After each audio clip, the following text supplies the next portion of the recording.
the first time with MacArthur, and it got too hot. We got in a lot of trouble and backed out. Then we went back. About 6 months later, we went back in, and that's when we was able to clean it up over there.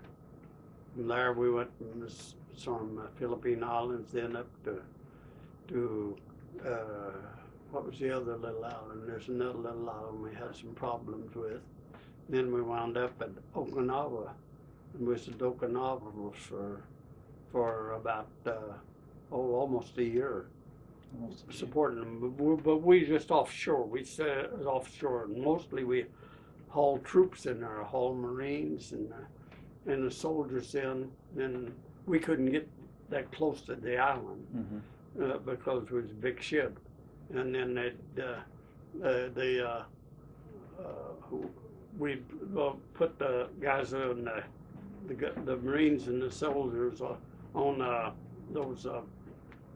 I can't even think of the name, boats that where they'd come on out on the shore, and the front end would open down, and they all come out of there.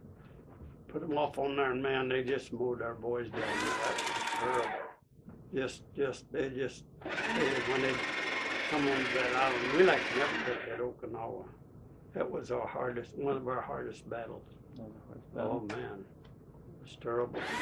We lost a lot of men, a lot of soldiers, and a lot of soldiers, a lot of Marines. And we had a few sailors, but we were mostly the ships, and so they were in just off of the beach, back about probably 500 yards off the beach. There's a big mountain cliffs, and they're just full of cliffs and caves and stuff. And the Japanese had machine guns and cannons in those caves, and when we put our boys ashore, well, they just slaughter them. Man, they slaughtered a lot of soldiers and Marines there on that beach when we put them ashore. Yeah, then, and it took us to where the Nagasaki, where they dropped the atomic bomb. Yes, that was the second one. Yeah, the second. Yeah, we went ashore there. A lot of our boys have died from. They took us in there about 2 weeks after they dropped the atomic bomb there, and a lot of boys got what they get from the radiation. Yeah, radiation killed them. Yeah, a lot of our boys. I'm lucky. I don't know how I survived it, but I was on the shore. When we went ashore, there, and we went through the town. There's quite a few people still living there, but a lot of them were. They didn't have no homes. Their homes, like a house that was that night, you couldn't. It's like almost like a ghost. You could see with nothing left but the glass out of the windows mostly. The windows, big windows like that, the glass just melted and fell on the ground. You could see where each window was. That was all that was left of the house.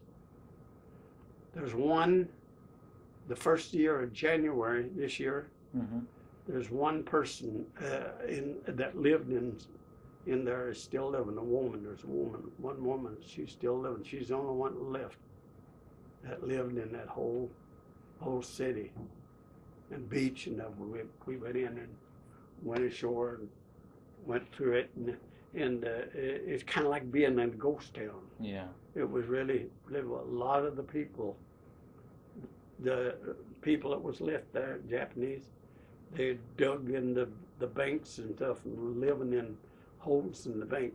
They had no homes. It destroyed about all the homes, and what was left was pretty well bad shape. It was terrible. A horrible thing. We took the aircraft there, we took one Zero kamikaze. I got pictures someplace. I need to dig them out.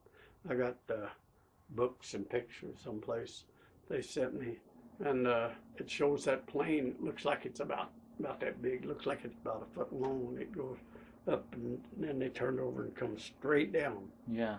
Went through the flight deck and almost through the what we call the hangar deck. And we killed a lot of guys. We lost, I think, around 300 from that. Yeah.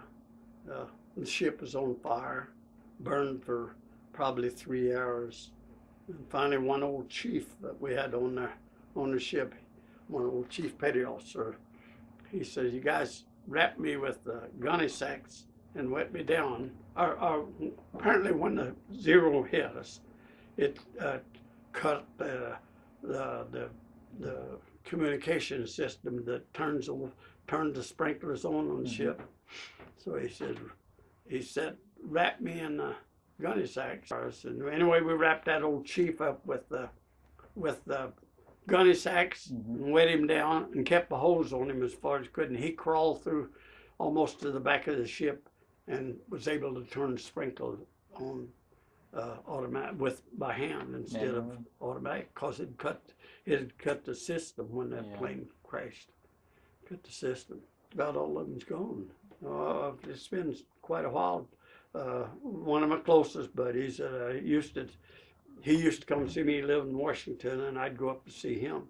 Me and the wife would, and he died of radiation. He died from radiation. We got there, and so lost him. But there's not many of them left. Most of them are gone. Yeah, I know. Just about all of them are gone. We also had reunions for a while. We'd all, after the war, we'd come together once a year and have a reunion. All the sailors was left on board the ship. And we'd have a reunion. We had one over in Las Vegas. We had several reunions, and we'd get together and see a lot of crying, a lot of sorrow when you did. It was pretty hard, really. I didn't enjoy it that much. We enjoyed each other, but it was pretty hard. Yeah. Look back on the past, and that's what usually happened. So I haven't been to one in a long time. I don't think they even have them anymore. There's not many of us left. I know. Very few of us from that ship that was left alive, you know. That's about the end of the story. Okay. Their medicine. And anyway, I went over and handed my card to the receptionist, and come back and sit down and wait for my turn. And this old gentleman, he says, "Don't I know you?" He's sitting there waiting. I says, "I don't think so. I don't remember you." He said, "You was on the Swanee, the USS Swanee, weren't you?" I said, "Yes." He said, "I'm an ex-Marine." He said, "You took my outfit. You guys took my outfit and put it off on Okinawa, and you got nearly every one of our boys killed." He says, "I'm about the only one left." He says, "I was what they call him? I'm trying to think what they had a name for him, but they put him up on top of that mountain where the flames are. I put him up on top of that mountain some way or another." And he says, "And I came off of that mountain and come down and burned them sons of bitches out of the caves." It has flamethrower. He had, remember you've seen I that? remember the flamethrower. Okay, he burned them out. But he recognized me because we took him over there and hauled him. I didn't know him I'd never known him. I didn't know him from Adam. But it was really interesting. Got to talk to him. And he said, "Yeah, he knew me. Amazing. Amazing. I would have never known him. But he knew me." This is about 6 months ago.